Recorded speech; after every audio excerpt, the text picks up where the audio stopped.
She started crying, like a little girl. "Don't leave me," she said. I rolled my eyes. If she believed what I said, that's her problem. But then again, I wasn't really surprised. Girls are always like this. They believe me every time. I left her house, then headed back to mine. There, I saw my parents fighting. Again. Mom was holding up her phone and showing Dad a picture. It was Dad, with a very hot girl. "Who is she?" my mom yelled. She wanted to know the details every time Dad so much as breathed near another woman. "Give a man some space to breathe," my dad yelled back. I defended him. I was always by his side. He was the coolest and smartest man ever. "Well, for God's sake, Mom! You're being dramatic for no reason. He's not cheating. Just get over it." Mom looked at me, coldly, and then said that I was just like Dad. With that, she walked out. "Thanks for the compliment," I called out after her. Then Dad turned to me and said, "Now that she's gone, son, I have a very important task for you. I'm going to meet a very important man." He said that this person was one of the most important businessmen in the state, and that he wanted to convince him to become his business partner. Now, this man has a very lonely child who he loves a lot, and your mission is to make her fall madly and deeply in love with you. You have to make her convince her dad to sign the deal. I grinned. "Piece of cake, Dad. Consider the deal sealed." The next evening, we went to a restaurant. My dad had created the most romantic atmosphere. He really wanted this. My parents met her parents cheerfully, and I tried to flirt with her. But damn, she was ugly. Her mom, though, she was gorgeous. To make matters worse, Dad kept elbowing me and winking at me to approach the girl. He even told her mom we'd make a great couple. Ugh, there was no way I was doing it. She also kept batting her eyelashes at me. I was really creeped out. Just then, Josh, a close friend, walked into the restaurant with his parents. As soon as he spotted my date for the night, he really couldn't stop grinning. This was so bad for my reputation. "Hey," he said, walking over to our table. "Introduce me to your lovely new girlfriend." "Gross, Josh. She's not my girlfriend. She's, my sister." Her stupid smile disappeared in a second, and she looked like she was about to burst into tears. I excused myself to go to the bathroom, but instead, I just slipped out of the back exit. What did they expect setting me up with someone like that? I called up one of my girls, and we met to party. When I got home, my parents were in the middle of a fight. "I saw the way you were looking at her." She was yelling at him, but just then, Dad saw me and turned his anger on me. He was furious and said that I embarrassed him. "If you really want to make the deal, why don't you go out with her? Why set me up with her?" I yelled at him. "It's just one stupid deal." And she was too ugly. My mom was stunned as she figured out what we were talking about. "Oh, so this is how it goes." Dad told her to shut up, and things really escalated between the two of them. Mom kept saying that Dad was a monster, and Dad kept telling her to shut up. Then Dad said, "Get out of my house! Both of you! Leave! Now!" At first, I thought he wasn't serious, but in a few days, we moved into a small apartment. I knew that I pissed off Dad, but I was sure he would take us back. At least, he'd take me back. I didn't really care about Mom, but days turned to months, and we heard nothing from him. Mom didn't talk to me either. She said she was ashamed of me. "I'm just letting you stay because I feel sorry for you. You're an embarrassment," Mom said. Well, yeah? Who cares? I did the only thing that made me happy. Going out with girls. I called my friends over. We had a wild party. Mom got really mad and kicked everyone out. One day, Dad called and said he misses me and wanted me back. "I have so many important tasks for you," Dad said. I was thrilled, but he said he didn't want my mom. "I'm tired of that ugly woman," he said. I know, right? I grabbed my stuff and left to live with him. There, I saw something that thrilled me. He had a new maid. She was around my age. She was gorgeous. Her name was Stella. I was sure Stella would fall for me in no time. So I flashed her my most charming look. "Hey, how are you doing?" I asked. She looked at me and then looked away, like she'd seen a car crash or something. For a moment, I didn't know what happened. Had she just ignored me? She probably doesn't speak English, I thought. But then she said something to the housekeeper in fluent English. I gasped. Was she ill then? Terminally ill? But the way she worked, I knew she wasn't. Then what is it?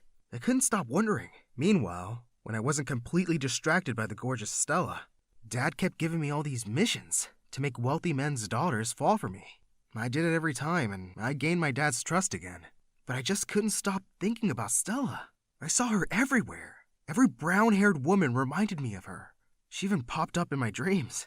I kept trying to talk to her, but all she did was look at me like I was an idiot. One day, Dad called me into his room.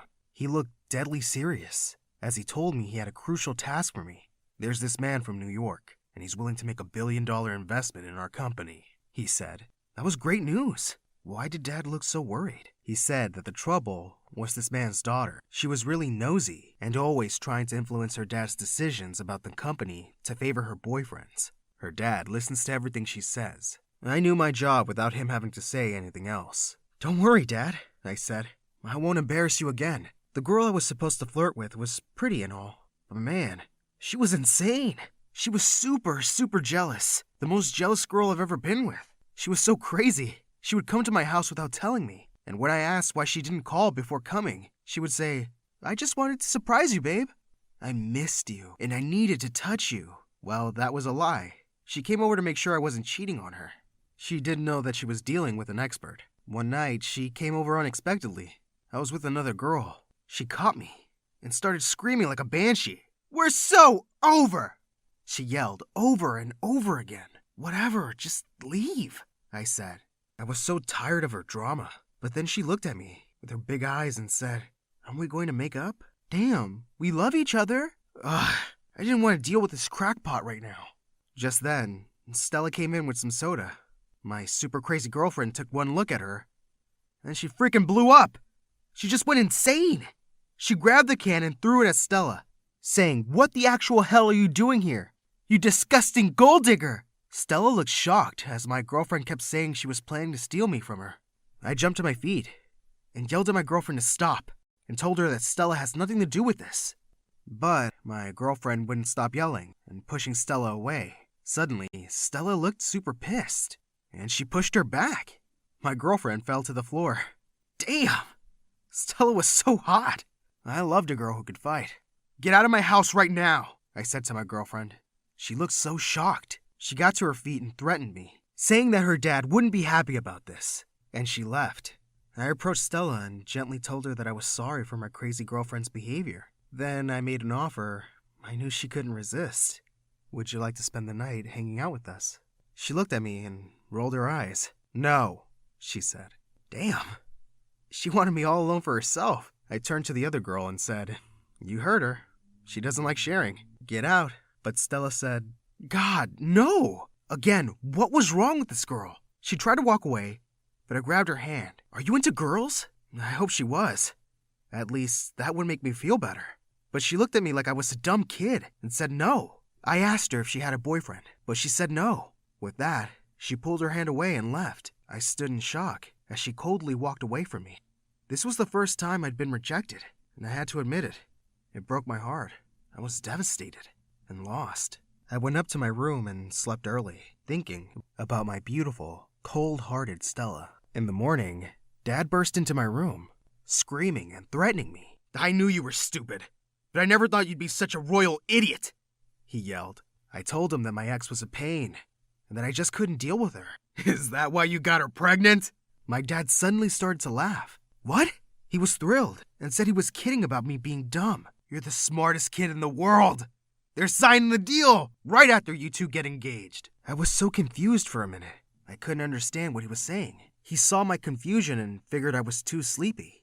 Then he explained how my girlfriend had told her dad that I proposed to her. She said that since she was pregnant, she'd say yes. Both our dads were thrilled.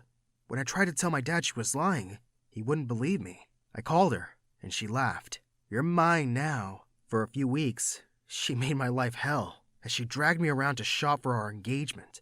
On the day that they threw us an engagement party, she said, "Are you ready to be my slave for life?" Suddenly, I flipped and started screaming at her. I told everyone that she wasn't pregnant, and especially not by me. I have no plan of marrying this nightmare, I yelled at Dad. Everyone stared at me in horror. Her dad had me and my dad kicked out as she burst into tears, crying about how I could say such terrible things. You're the one having an affair with your maid, she sobbed. I tried to deny it, but no one believed me. Dad didn't speak to me the whole day. The next day, I couldn't find Stella anywhere. When I asked my dad about her, he calmly said I fired her. I was furious. How could he do that? I'm not your freaking employee. You don't own me, I yelled. I told him that I've had enough of him, and I was leaving. I went to my mom's. To my surprise, I found her with another woman. Meet my girlfriend, Anna. She lives here now, Mom said. I asked her what the hell was wrong with her, and she said that Dad had made her hate all men. As much as Mom loved Anna, she was a real pain in my butt. She didn't like me, at all. Apparently, Mom had told her what I used to do with girls, and she thought I was a jerk. And man, was she crazy. You're the scum of the earth, she said to me every time she saw me. She would go into my room when I wasn't around and leave notes on the desk, mirror, walls, every frickin' where, saying that I was a cheater, a player, a rat. This one time, she said she had a surprise for me. I thought she was finally warming up to me. She gave me a jacket that had the words, "I am a rat," printed on it. Mom thought it was hilarious. A few weeks later, one of my girls came over. I was so psyched because I really needed to stop thinking about Stella. As I was getting ready in my room, my mom's girlfriend told my girl that I needed to change my clothes every 2 hours because I sometimes soil my pants. I had just stepped out when I heard her say it. The girl looked at my new clothes, and with a very disgusted look, she left. Mind your own freaking business! I yelled at Anna, but Mom jumped in to side with her. Shut up! Don't talk to my girlfriend that way. This is my house, and here we respect women, she yelled. I was so incredibly pissed. I wanted to leave, but I had no place to go, so I decided to try to reason with my mom's girlfriend. I'm really not as heartless as you think I am, I said, with the biggest puppy dog eyes I could manage. I told her she didn't know what it was like to grow up with parents who were always fighting. And you think I can't love? Oh, I've loved. I've loved and lost. I said my heart was broken, and all these girls were just soothing balm for my aching heart. I kid you not. I saw some tears in her eyes. She said she would do anything to help me find Stella. So she suggested I go to the police. They'll help you find her. I have a friend in the police. I'll talk to him, she said. I went to the police station and asked about Stella's address. The guy helped me, and in no time, I was outside her shabby little apartment. Her crazy father opened the door. He immediately figured out that I was some rich guy. He took one look at me and said, "Wrong address. Leave." "I know Stella," I said, just as he was about to slam the door in my face. He was surprised and looked at me again, more carefully. Behind him, I was able to see Stella with a lot of kids. She was trying to calm them down while she chased after them. She was feeding one and scolding another. Apparently, they were her siblings. "Stella!" Her dad screamed and demanded she come over. She came to the door, and immediately, her dad went inside. But I could see him trying to eavesdrop from behind the door. I took her hand and said, "I am so sorry, Stella, for everything. I love you. Will you be my girlfriend?" She pulled her hand away and shut the door in my face. I heard her dad yelling, "You crazy brat! Are you out of your mind? He's rich! Marry him!" He opened the door again. Stella looked at me and said, "I can't be with someone like you, no matter how rich you are. I want a guy who will love and appreciate me and stand by my side no matter what." Then she closed the door. Again, I couldn't believe it. For the first time, I cried. I headed back home. I knew my heart would never be the same again. But while I was walking along the street, I saw a very beautiful girl. She had black hair, gorgeous legs, and when she spoke into her phone, I could hear her lovely accent. Man, she was hot. I wiped my tears away and gave her my charming look. She smiled back. I headed straight over to her and offered her my hand.